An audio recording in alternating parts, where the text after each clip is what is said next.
Hey, how's it going? I hope you're doing well. Now, just quickly, before you tune into today's episode with myself and Dom Harvey, I just wanted to say something. Now, I'm absolutely beyond excited to finally be releasing this episode. This episode has been on hold for well over a month now, as there were actually some audio issues that occurred on the day, which you'll be able to hear and pick up nearing the end of the podcast that I wasn't aware of until after we had finished. Now, after many weeks and weeks on end and countless late nights and so many nail-biting hours of me editing the audio bit by bit, I've edited it to the best of my ability, and I'm ready to release it. So I hope you enjoy. Enough said. Sit back, relax, turn on that AC in your car, chuck on your comfy clothes, get your favourite brew, get your favourite snack, and enjoy today's episode. Hey everyone, how's it going? Welcome back to HendosHotTopics. How you doing? Hope your week's been well. Hope you've been looking after yourself. And welcome back. So for today, I've Dom Harvey. Thank you for joining the podcast, brother. Brother, thanks for having me here. I've seen these clips online. One thing I didn't realise, behind the camera, it's your fucking beard. It's my bedroom. There's legit a beard in the corner and a bottle of... Well, I can't believe it. I thought it was like, I don't know what I expected, like some sort of seat or something, but this is your fucking bedroom. It's my bedroom. Not a lot of people think today. They think it's either a spare room or an office space, but it's legit my sleeping office. Yes, beds, some golf clubs, some family photos, some medals. What are the medals from? Oh, back in my prime athlete days. Well, it's great to be here, though. Thanks for having me. I love your setup. Thank you, mate. I appreciate that. Now, you guys won't know, but first... Dom got the Omicron, got COVID, and then I was like, okay, yep, we'll push it back. Then I got it, so I was very fortunate to have him here. At the time of this recording, it's 10:30 in the morning, which is not what I'm used to. You guys know I usually film on a Friday and usually have a nice little lazy snooze afterwards. So this is a nice little wake up call, and yeah, time to get our yarn on. So, what I love to ask is, how are you doing? I'm doing good. Yeah. I'm doing good. I was doing morning radio for like 30 years. Yeah, I finished like July, August last year. Yep. So since then, I had a few lazy months. Yeah. And now I've just been getting into this podcast game, which is how I connected with you. Like I've reached out to other podcasters to ask some questions and things, and I'm loving it. I'm really enjoying it. It's fantastic.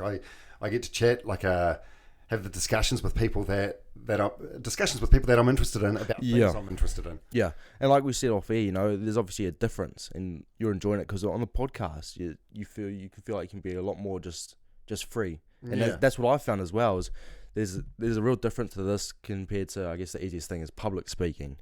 Public speaking, that kind of thing, you really have to be really strict to really focus on what you're saying. But a podcast, it's just like you're going to see a mate on a Saturday afternoon kind of thing. You can just chat, be open, and it's just such a comforting feeling. It's almost like your own baby. You know what I mean? I agree, 100%. Yeah.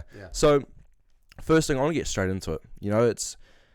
There's a long time to be a broadcaster, to be on that kind of scene. I want to ask, man, is putting yourself, and I would like to say the firing line every day, to a nation, that would take a lot of a toll on one's mental health. So how did you handle with that? And I guess what I'm trying to say is, how did you come out on the other end? I suppose I'm lucky. I'm quite resilient, but it is hard. It's really weird, and you'd think it would get easier, and some days you feel bulletproof. So some days people can text you mean stuff, and you read it, and it's like, whatever. I feel amazing today. I don't give a shit. And then other days it's like, it really, really stings. And you can have like 99 nice comments that come in and one bad one, but it's the bad one that sort of stands out. And it does sometimes it does get under your skin, but you do get quite good at ignoring it. In a way, and I sort of like reconciled it with myself by thinking, okay, think of your 20 or 30 closest friends or family members. Can you imagine any of those people ever like writing into a radio station saying something horrible like that about someone they don't even know? And the answer is always no. It's like no one I know personally would ever do that. So it's like, who are these people? And it's interesting because it's just, even if it's, if you have a goal setting or you're trying to strive for your dreams or goals, there's so many people we don't know, but those are the people we worry about the most. Is so Jan from down the line, you've never met her before, and if she has one little comment on what you're trying to achieve, what you're trying to do for yourself, a lot of people, and I've dealt with this, you maybe dealt with this, and so have you, is that will hold you back. Yeah. It's that a lot of people try to find that self-validation from other people. So as soon as you have someone trying to knock you back down, it's known as the tall poppy syndrome, hold you back from what you're trying to achieve kind of thing, that's who we worry about the most. So you're right. It does take a lot of, mental mindset training. And even, because I did do my research, and obviously because radio is what you've wanted to do since you're 13, 14 years old kind of thing. Yeah. So real young. really young. And the fact that you've had that career set out and you made it into your dream career, so to speak, is that must have taken a lot of realization on how to handle it and control your mental feelings, to not allow those single texts or single callers to really diminish your hopes of your dream career. Yeah, well, you can let it get you down, but I prefer not to. Yeah. I think over the as I've got older, I've become more sort of empathetic, I think, as well. And so if someone texts in something really, really fucking horrible, I got to the point where instead of being like, well, fuck you, I'll be like, oh shit, I wonder what that person's got going on in their life. Like, exactly. Which I don't know. It's it's quite a compassionate way of looking at it, I guess. But you think, geez, for someone to be that angry about something fairly minor from someone they don't even know, that they're just listening to on their ride to work, they must be going through some serious shit of their own. Yeah. And it's always that I try to push it to you viewing, is trying to flip that perspective. Exactly that. Flip that perspective. Someone's giving you so much shit.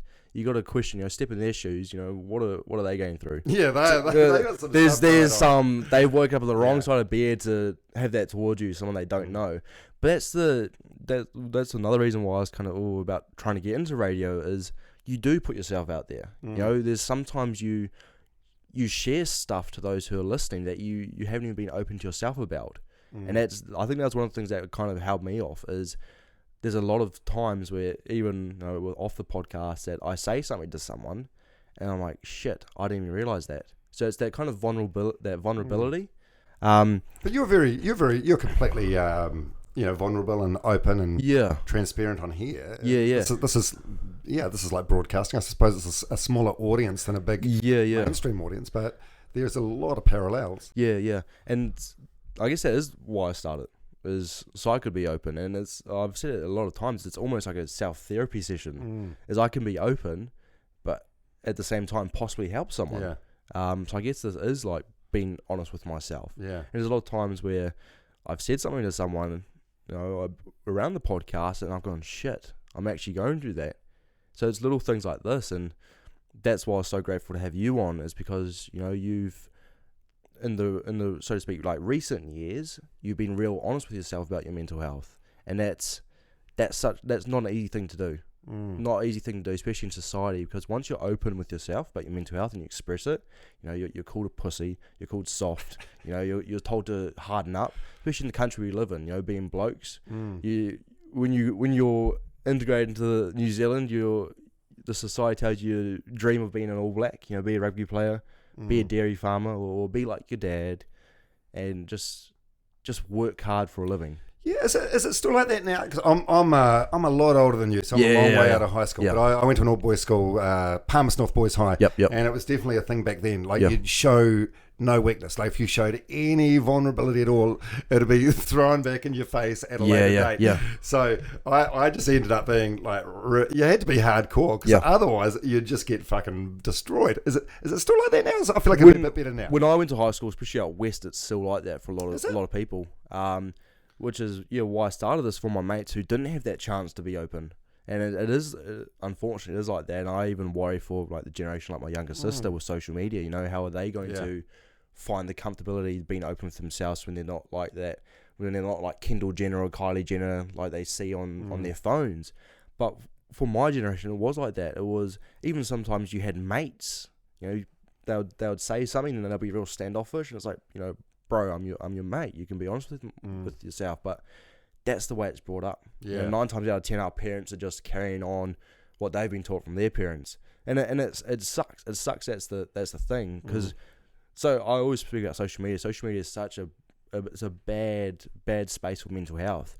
I don't even want to think about how many lives of younger kids at the moment when they're older, that one will affect them, or two they'll take their lives over it. Yeah, well, there's a saying I really like that. What is it? Comparison is the theft of joy. Yeah, and that's what social media is all about. Like you're in your bedroom or whatever, like most people are. Maybe you're in isolation, you're scrolling through, and it's like everyone's having the best time ever. But it's not real. Like it's a slither of their reality or a version of their reality. But yeah, social media is bad. It's good and bad. Yeah, a lot of goods and bads. But it's that real FOMO feeling, that fear of missing out. 100%. That fear of missing out. And oh God, I'm not doing as good as this person. Yeah, exactly. Or I don't have a Porsche or what they're doing. But you got to realize that 9 times out of 10, that's a bloody rented car. That's like a lease courtesy car. Yeah. Or they're posting holiday pics from their trip a couple of years ago. I want to speak about now, the moment when you were real open with yourself about your mental health. How did that feel for you? Because as you said, you're a lot older, so obviously there would be different morals and values with our generations. How was that when you were genuinely open with yourself? Well, I was pretty sweet for through my 20s and even most of my 30s, and then I don't know. I suppose for me, like there's a few big life events that sort of happened. Like I ended up having this tumor. So I've got this. You probably can't see it on camera, but I've got this scar that goes up there. So I ended up having this tumor, which was taken out, and then I was recovering in hospital, and the surgeon came in and he goes, I need to tell you, because of the nature of the operation, you may have a condition now called we're going deep here. We're going all the way. He goes, you may have a condition now called retrograde ejaculate. And he goes, what that means is when you have sex or you have an orgasm, nothing comes out. But he goes, it's nothing major though, because with fertility treatment these days, the sperm's still there. They just need to get it out and blah blah blah blah blah. IVF, and then that it turns out that is true, and that is a condition I have, this thing called retrograde ejaculate, and then that started like a 10-year IVF journey, and with each, so all I knew about IVF, which is like in vitro fertilization, all I knew about is you read on a women's magazine that Nicole Kidman's having a baby and it's IVF, and it seems very easy, and then we just had, me and my wife JJ, we had numerous failed attempts, and then it just wore us down over many years. And then there was a family adoption thing that happened that turned a bit sour, and our relationship ended up breaking up. And I didn't address or sort of unpack all these things as they happened. And the analogy I like to use, it's like imagine you got like a gym bag in your car, you have a workout, you chuck your sweaty clothes in there, then you have another workout, you chuck more sweaty clothes, and then you zip that bag up and leave it. That laundry is only going to get worse and worse. And that was, I suppose that was my life. Like I eventually, like I was in my early 40s, unzipped that bag, there was a whole lot of dirty garments in there that hadn't been washed in years. And it's like you need to address it. You can't sweep this shit under the rug. And it is exactly like that. It builds up, and some people handle it differently. Some people that's where they decide to take their lives, or some people end up facing it head on and defeating it. And I always try to push it that you hear a lot of people say it's okay not to be okay, and I've learned for a lot of years with my mental health, I used it as an excuse to be down in the dumps, not do this, not do that. But I used it to build myself up, to what I'm doing now, helping other people. And like you said, 40 odd years of all the stuff kind of building up, and then you've just opened the bag. That must have had some weight off your shoulders once you opened up. And did you ever question, why didn't I confront it earlier? Yeah, of course. Yeah, completely. It was the dumbest thing. I reckon part of it's like a hangover from like that. Being staunch at school and not being a pussy, and just being stoic or whatever. Exactly. So but I wish I addressed it sooner. Because I still have some bad days, some days where you wake up and you realize it's like that's not necessarily depression. That's just you can't be happy all the time. It's just not feasible. You need to have like blue days to really appreciate the happy days. But have you ever felt suicidal, or you? I have. It was would have been around two odd years ago. I've had so many stages with my child and all that kind of stuff since I was about 6. 6 is the earliest I can remember about thinking about taking my life at primary school. 6. And last time would have been a couple of years ago. How do you even have that thought at the age of And 6? it was a thing of that. It became so normal that's what I thought life was. That, all my mates, they were going overseas with their families and coming back, and I was 1 week going to see my mum, 1 week going to see my dad. And that was my life. So those kind of thoughts, and being the tubby kid at school and always being bullied and end up having to become friends with my bullies because I had no friends, is that kind of mindset that was life to me.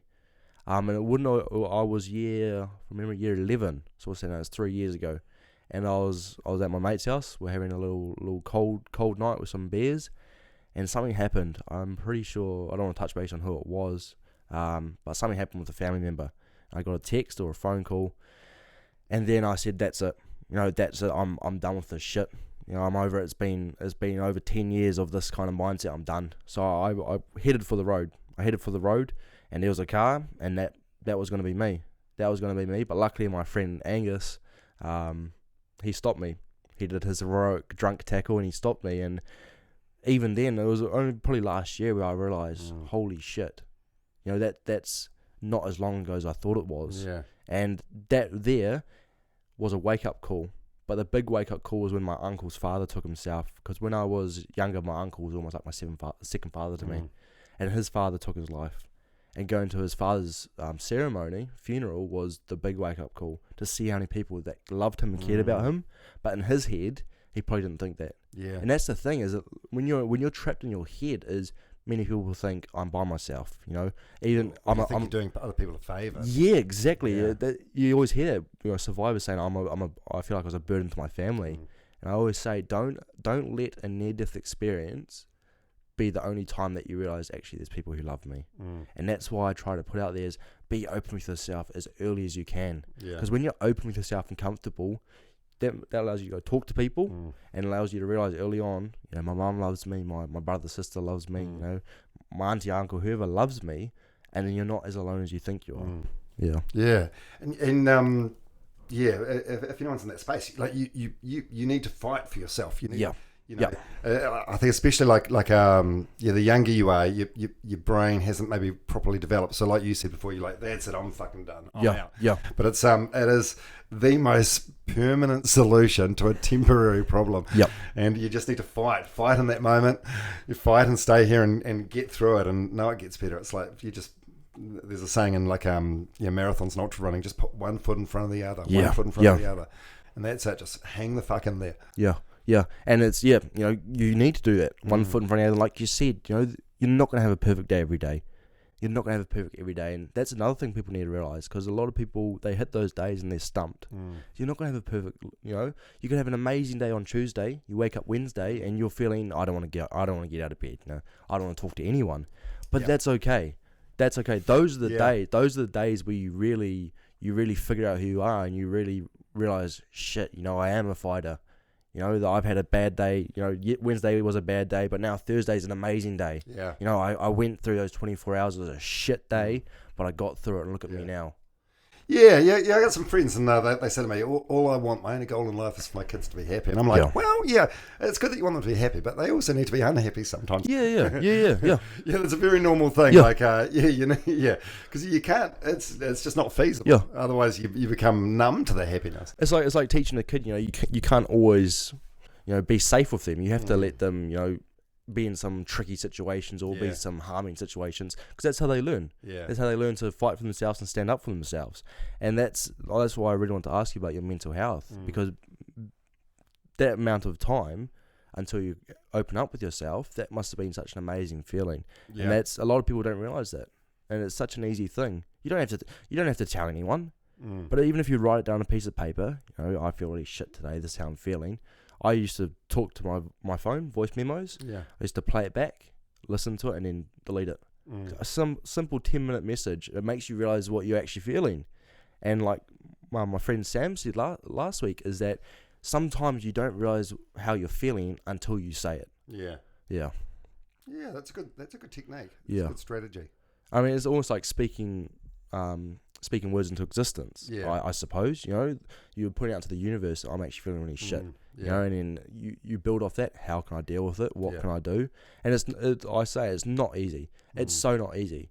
But like you said, do not do the permanent solution for a small situation, temporary situation. Yeah. There's that saying, "This too shall pass." Yeah, everything passes. Yeah, it's like a storm. Think about weather. If you go through a bad storm, it never stays stormy forever. Yeah, exactly. The sun always comes out. Exactly. Eventually. Yeah, sometimes there is gold at the end of the rainbow. Yeah. So your podcast, I really want to focus on you now, mate. Yeah. You now, your podcast. It's definitely, a lot of people think it does have its similarities to broadcasting, but your podcast, what are you finding now? That you're enjoying. Has it taught you something about yourself that you didn't before know? Yeah, well, I suppose it's like transferable skills. So it is broadcasting, but it's just a different sort of broadcasting. So there's been a couple of big scary things for me. One is learning the technical side of things, because in radio, when you end up getting to the pointy end of your career, like the good end, you're surrounded by producers and support people. So you just have to focus on the content and the talking, and everything else gets done for you. Yeah. So I've had to upskill and learn a whole lot of stuff. But another big thing I was worried about was just having long conversations with people, because a radio interview, it's a very different sort of interview. You have say 5 minutes with Ed Sheeran or whatever. Yeah. And so you want to get a few questions in. You want his answers to be quite short, but it's quite a pressurized sort of chat. Yeah. So it's been really nice, actually, and it's been quite refreshing just to slow it down, have a conversation with people and not feel rushed. Yeah, I'm loving it. I feel really good about what I'm doing, especially because it's you speaking about something you're really passionate about. Something that's really helped you. Yeah. Well, so the podcast. If you guys aren't, it's called Runners Only with Dom Harvey, because running's something I'm very passionate about. Yeah.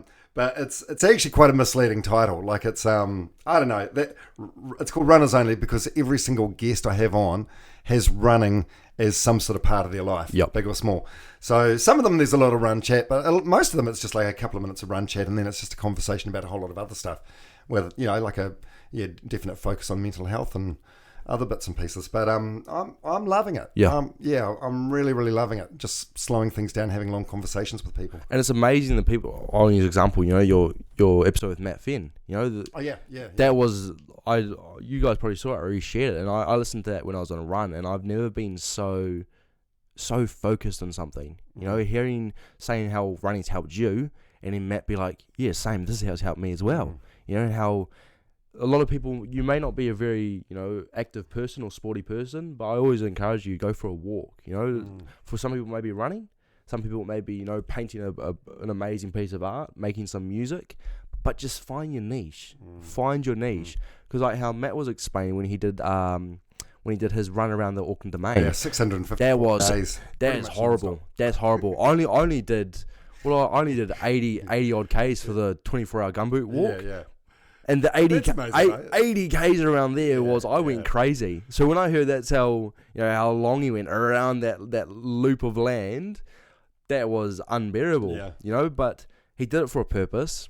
Along the way, that purpose helped him realize, and that built him as who he is. Yeah. And running is amazing like that. You put on your running shoes, you chuck your headphones in, and you just go. Yeah. Sometimes you're having a really bad day, and running helps you push to your target. It might be 3Ks, 5Ks, 10Ks. Helps you push to that end mark. Sometimes you're feeling really good. You're backing yourself. I'll keep going. I'll keep going past it. Running's it's an amazing endorphin release, and it's such an amazing thing, as you would know. Yeah, I say to people in my podcast, listen, it's been running's been the thing for me. Maybe for you fucking hate it and you want to do something else, but any sort of movement, sort of movement, whatever it is, but just find that thing that spins your wheels and get amongst it, because it's I mean, you get that endorphin thing from any sort of exercise. Well, I just like running as a thing to push to people because it's cheap and easy. I mean, even if you can't afford shoes, you can run on grass and bare feet. So you don't need to spend a couple $100 a month at a gym. So you can do it right from your door. Don't even need a car, whatever.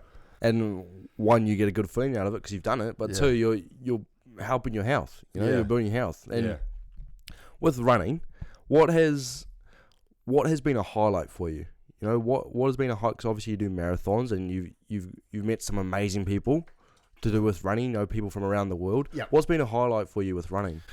Actually, probably the biggest highlight was this thing we did at the Edge a few years ago, where I ran 5 marathons in 5 consecutive days. Yep. So and it was to raise money for this young girl called Kawalani Forbes, who had cancer, and the cancer couldn't be treated in New Zealand, so then they needed to go to Barcelona to get it treated. Yep. And they needed like $250,000, and her family had like mortgaged their house. They'd done fundraisers and all sorts of stuff, but they just had no way of getting any more money, and we ended up the first couple of marathons, Monday and Tuesday, money started like trickling in a little bit on the Give a Little thing, and then it just sort of snowballed by the end of the week, and we ended up getting like $250,000, and it was amazing. And it was I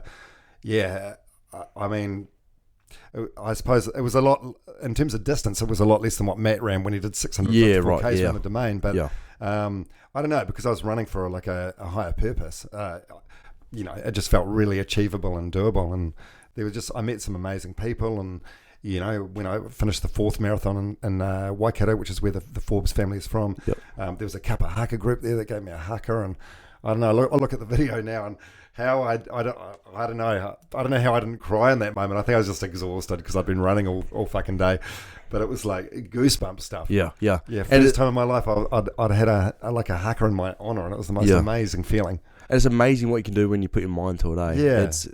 Your mind's such an amazing tool. And even that alone, mate, I can relate to, just kind of breaking down but not showing it with that gumboot walk. It was only 24 hours, as I said, and it's the sleep deprivation, but the feeling that you've achieved something.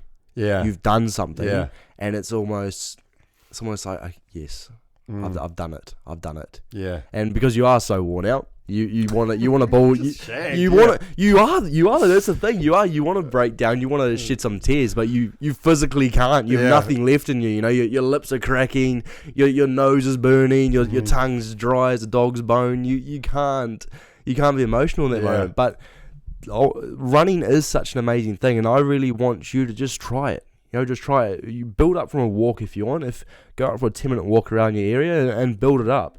But all I can say is running really puts you in a really healthy mental state. Like I said before, is you can prove yourself wrong with running. You can really prove yourself wrong, and it allows you to realize just how strong of a person you are. You can say, okay, I'm going to go for a 10-minute run, and it ends up being a 35-minute run, and you get back and you say, how the hell have I just done that? How have I just done that? And it's such a feel-good feeling. And it's amazing. It's amazing with the picture of your podcast and what you're doing with it. It's because, like you said, you think people hate running from PE. It's true. Oh, in PE, it's like Wednesday afternoon. All right, we're gonna do the yo-yo test. It's like, oh fuck's sakes. It's like, okay, we're gonna go do the block run. Yeah. Oh, it's not enjoy. It's like a punishment. PE is meant to be fun, and it's okay. We're gonna do a run. It's like, God's sakes. Well, the school I went to, Palmy Boys High School, it's like if you'd have PE, and if you forgot your PE gear, they made you run laps of the field in your uniform for that hour while everyone else got to do fun stuff. So they treated it like a punishment. And then there's the school cross country, which everyone's made to do. So I think a lot of people feel quite triggered about running, but it's fucking great. And I don't get me wrong, I don't enjoy it every day. There's some days where I'm out there and it's like, it just feels like you're wading through waist deep mud. But then when I get home and I'm in the shower afterwards, I think, shit, I feel good now. Yeah, I'm pleased I did that. Yeah. And it's cross country is a funny thing. I remember in primary school, faking an ankle injury or starting coughing. Miss, I've got asthma kind of thing, because it is cross country. It's horrible when you're a young kid. You can run for days at lunchtime, but as soon as it's cross country and everyone's watching, you don't want to run. You don't want to run. It's just boring. Yeah. I don't know. Yeah, and all the teachers watching, all that kind of jazz. But heaps of people say to me, I just can't run, and it's like, well, yes, you can. If you can walk, you can run. Yeah. Like, if you ever witness kids playing, like my nieces are in the lounge playing with Lego, and there's a piece in their bedroom they want. They never walk to the bedroom to get it. They fucking run down there. Like, kids just naturally run. It's like, I don't know, it's an excitement thing. And it's interesting that, because as you get older, something does change. I don't know why though, because it's so true, Kids run and they jump when they're happy. When they're enjoying life and they're having fun. Like my little sister, if she wants to show my mum something, she goes, "Mum!" bucks it down at 100 k's an hour to show my mum something. But as we get older, like you said, some people find running like, I gotta go run. Age, they don't do anything fast. Even getting out of a chair like this is like. Yeah, I'm lucky enough that I haven't started making those noises yet. I can still get myself out of a beanbag without. Oh, I was struggling with that. Have to like a turtle roll on its back to get out. But no, yeah, it's only recently I've realised how amazing running is. Yeah. And having someone like yourself speaking around it, having a platform with their podcast, getting people on, speaking about running, but then you hear people, in reality it's everyday people realising how much it actually helps them. Yeah. How much it helps them. And there's always something you can relate to with someone. With Matt Fenn, there was some stuff he said that I just correlated with so much. I really think it was when he was speaking about his sporting, when he was with his cricket, and then there was a phase where he just lost his motivation, and he lost his kind of passion for it, and it was that where I really correlated with it, and then how he said how he got back into his running, and that sparked something different for him, and that's so true. I'm trying to think of a way to say it. Running's almost the equivalent of when you come home after a day of work, and you're sitting in your bed. And you just think. That's what running is. Put headphones in and you zone out. You bloody zone out. Yeah. Yeah. Yeah, like with the mental health stuff, like I don't know. I think I'm learning more and more about like actual clinical depression as I go along. Cause my ex-wife JJ, like she suffers it, and she's got she's on antidepressants. Yeah. And she'll probably be on them for life, and her doctor said that's okay, because there's a chemical imbalance and this balances it out. Same as my brother in Perth, he's on the pills, and then he was like, I feel amazing, I'm going to go off the pills, and as soon as he went off the pills he was like, oh shit, okay, it hit him. I need the pills. But I reckon for a lot of us, I don't want to put a percentage on it or anything, but for a lot of us, if you're feeling like depressed or whatever, try some stuff like fight for your mental health. Yeah. Get some exercise in, running or whatever it is. Try and eat a bit better. Yeah. Cut back on a bit of booze. And try all those things, and then if you still feel like shit, then go to the doctor and get on some happy pills. Yeah. Are you on medication? No, I only saw a counsellor once. Yeah. But I was always in the mindset. Like a therapist. Yeah, like a therapist. Really, just one session. Yeah, it was a school counsellor. Right. It was at school, and my teacher noticed I was real down for a couple of days on end. They referred me to the counsellor, and I spoke to the counsellor. And being in my head for so many years, I always solved the issues myself, which now I think about it now, had a positive because it helped me overcome everything. But two, it entrapped me even more. But I found speaking to the therapist, it's personally, it may be different for you, it may really help you, is that they didn't get what I was saying in a way. They heard me, they couldn't relate to it. Oh yeah. So if you're paying top dollar and you get a nice therapist, not a school counsellor. They'll probably better. Yeah. Rather than And school counsellor did like an extra 3 months. Yeah. And he said, do you want to book in a session next week? And I go, I'm all right.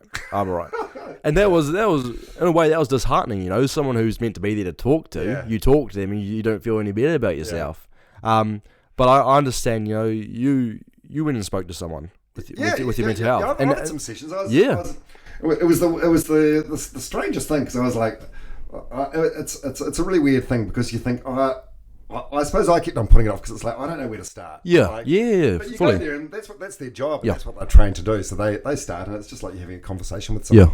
It's fucking great. I love it. It's like you're sitting down with someone that's like listening to you speak for an hour. It's it's a big thing in other parts of the world. Like if you go to South America or Argentina, everyone's got a therapist. Oh, really? Yeah. Oh, shit. But it's I suppose money's probably a thing that puts a lot of people off here. But I think here in New Zealand, like people don't go unless they're like really bad, like like on the borderline kind of deal. Yeah. And it's amazing. All it takes is a set of ears. Yeah. It takes a set of ears. It could be a friend on the phone. Yeah. Just takes a set of ears just to rant. Yeah. Just to rant and get it out. And like I said before, it does take a rant so you can realize, shit, I'm actually feeling like that. Yeah. So it's quite interesting how different people find it. Talking to a therapist or going to talk to someone it does work for a lot of people. And if you go to talk to them and you don't feel any better, then it's maybe you go see a doctor and possibly speak about the option of medication or that kind of thing. But really, like Dom said, one step in front of each other and fight for yourself. Fight for yourself. fight for your, like $2 is, I'm pretty sure it's like fight for your wealth kind of thing, you know. A lot of people say health is wealth. Yeah. Yeah, that's the thing. Try other things first. Like, try getting more sleep. Or, yeah, eating better.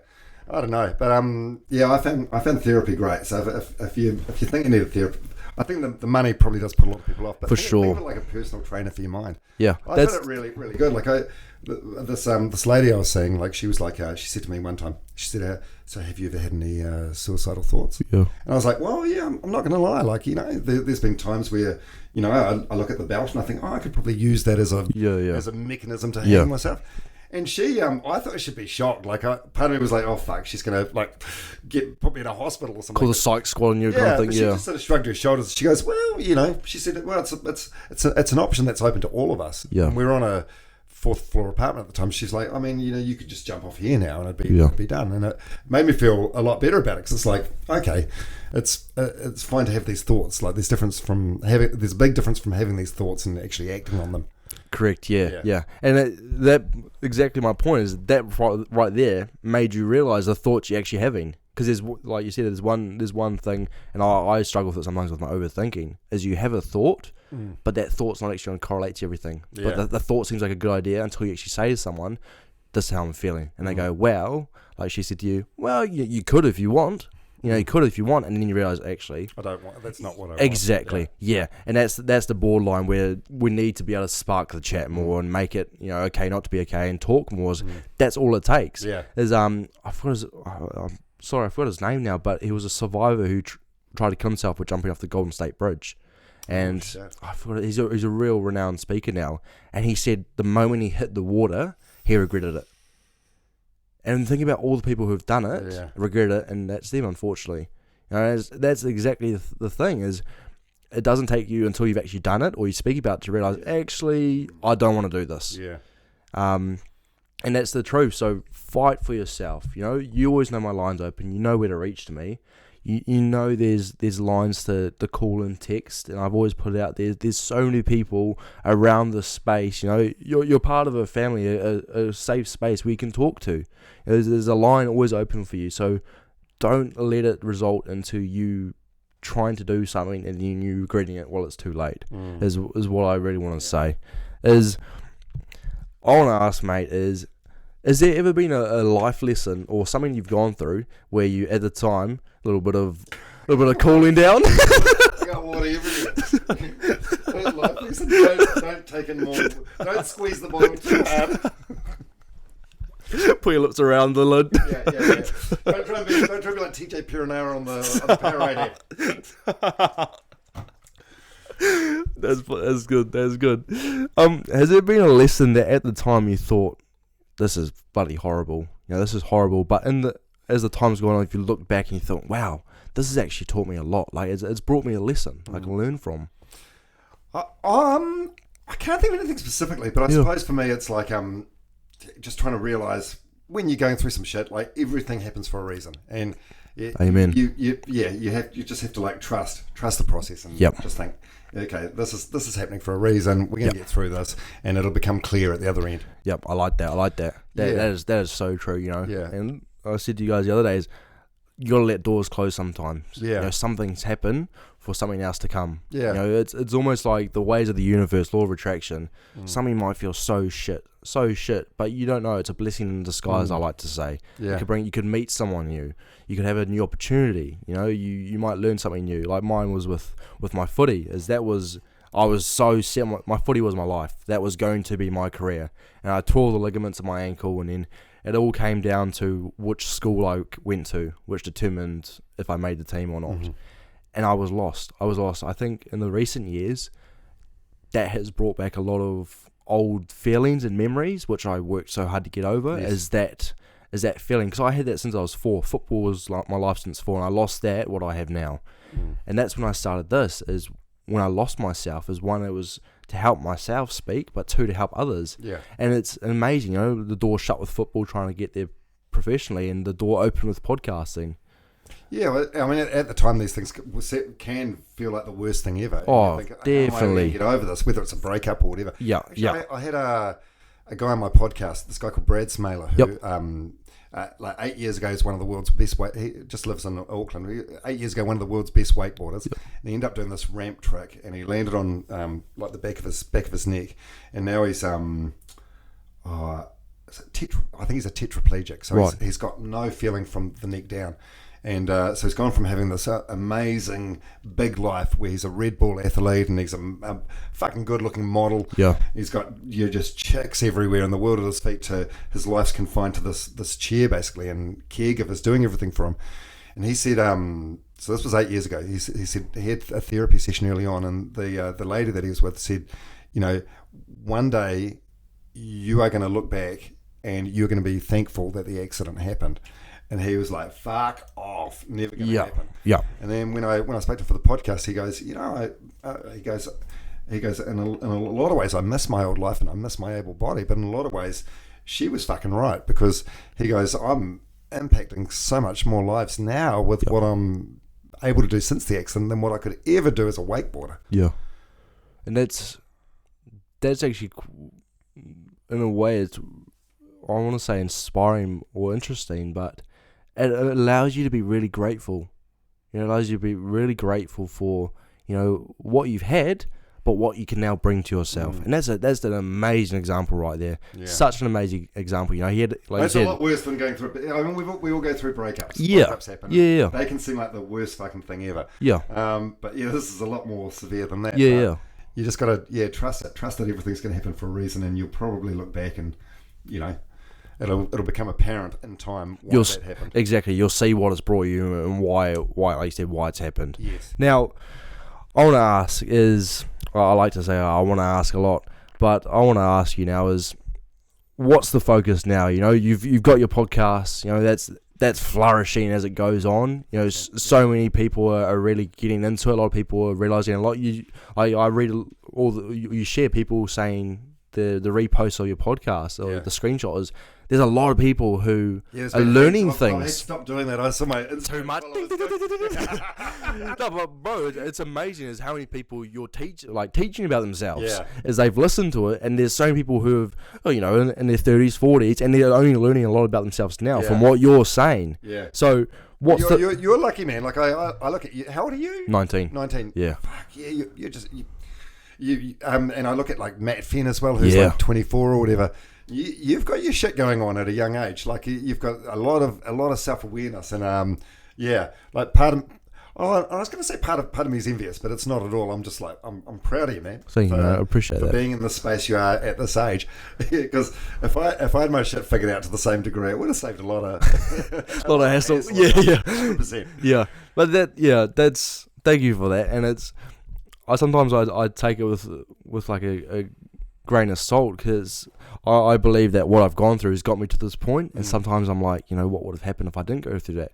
And other times I'm like, I'm very grateful I went through all that struggle, and self-doubt and losing myself to get to where I am now. Yeah. So I really appreciate that, and it's amazing when something like this how it can connect people. How it can connect people, and I've followed you for a good amount of the time I've been alive, but hearing your podcast is, you feel a lot more like that person. You feel a lot more connected. You say, shit, this person who I've known but haven't known, he's felt the same way I have, which is why I spoke to you about off air. Yeah. Is that's amazing thing about podcasts. There's a lot of like YKTR, which is like the sporting group, a lot of athletes who are coming on, like TJ Piranada and Artie Sarver's podcast, and like James Marshall's podcast. The Waddle Lad podcast. Amazing podcast. He does a good job with what he does and who he gets on. Those people, there's a lot of kids who see him as a rugby player on the field, but they don't really get to see him off the field, and that's amazing as you grow up. There's people you've known or you've been aware of when you're younger, and now you're older and you're going through your own shit. You're going through your own shit and life challenges, and these people are being open and speaking about what they've gone through. That's a really helping thing. Yeah. So I hope you've realised that. And I'm not sure if you have, but what you're doing and what you're saying is that's going to be that significant moment for a lot of people. Is shit. He said this, and it's made me realise I'm actually going through this, and I didn't know that. I've learned this about myself. I need to change this.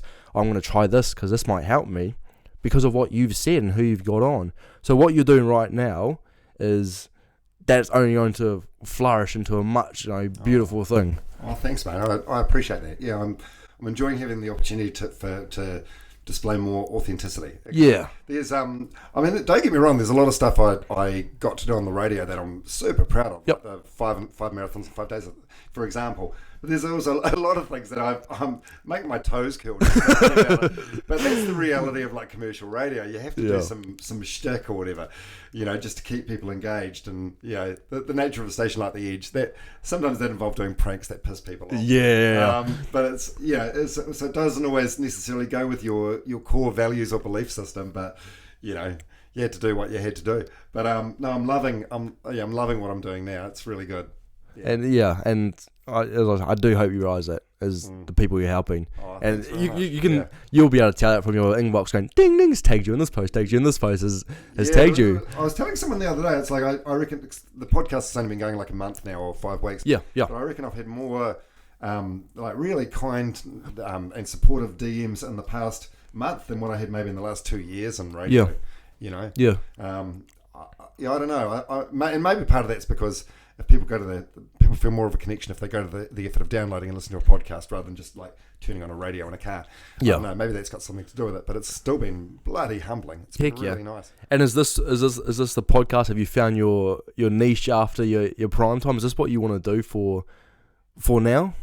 Absolutely, yeah. I'm loving it. I'm in balls deep for the next wee while. Yeah, that's good. That's real empowering to you, mate. As you've gone through 25 plus years of doing something, something that's in a way comfortable. It's that you've got a spot and you're doing really well in it. To coming out of it and feeling something that's just as engaging, just as positive, having a positive impact. Because there's people that who've been most likely listening to you for your whole radio journey, and once you left, they were gone, what's going to happen now? What's going to happen now? But you started your podcast, and they've got a new stage of you. They got a different side to Dom that they didn't have on the radio. Yeah, and I'm not going to lie, like I was terrified about that because I thought anyone that listens to the podcast because they're like, oh, that guy he was fucking crack up on the It's like a very different vibe. I like to think there's still laughs in there and still. Oh heck it's definitely. It's very different.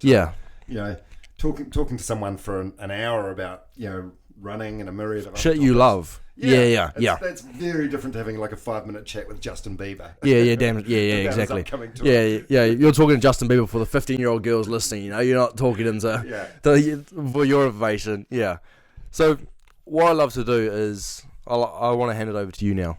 Yeah. I want to hand it over to you. I want you to put anything out there. A message to yourself, message to you who's listening. Put something out there, a quote, whatever it may be. This is your time now, mate. Oh, what would I want to say? Probably just we touched upon this before. Something that's like a line that everyone uses in marathons in the ultra running community is just put one foot in front of the other. And you might be in the middle of a run and it feels hard, but you just do that, and then eventually you get through it, and you get through that bad patch and you feel good again. And I think there's a lot of parallels between that and life. Like that's all you got to do. Just keep moving forward. Whatever. Maybe that relates to you personally and your mental health. Maybe it relates to your job. You're having a shit day at job, or you're in sales and you're not reaching your targets. Just momentum. Just keep going forward. And things always get better. They do, and then they'll get bad again. But then they'll get better again. And that's okay when they get bad. Yeah, it is. It's part of it. It's part of the glorious mosaic of life. Yeah, exactly. And I fully agree with Dom. I really want to highlight what he said is 1 foot in front of the other. 1 foot in front of the other. And that's breaking down the big problem. Because if a problem hits you and you feel shit, you're going to get struck hard.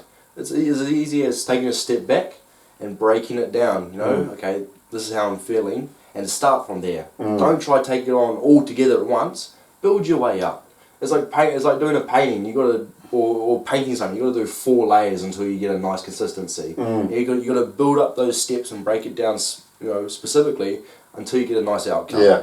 So I want to say thank you again for taking the time and putting up with me saying, oh, let's do it now. Oh, no, I appreciate the persistence. Yeah. And now that I'm in the podcasting game, I found that as well. You got to hustle people and chase them up. Yeah. But no, it's all good, man. I love what you're doing here. Thank you very much. The setup's admirable and the effort that you're putting into it.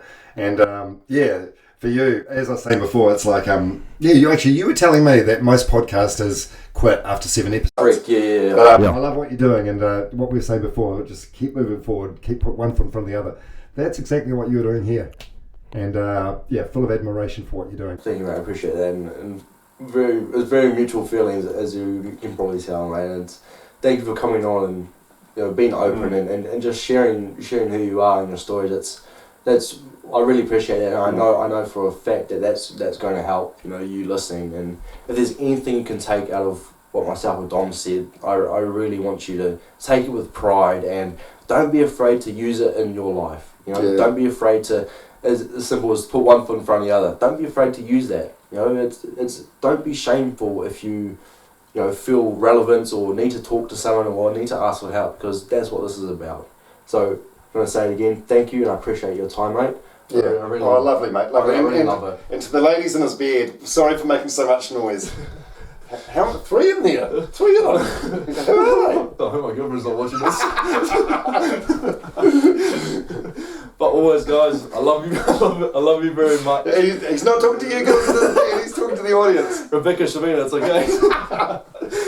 But as always, guys, I love you very much. You know how to get in contact with me if you need help. And as always, do what makes you happy. Do what you need to do for yourself, and do what you know is right.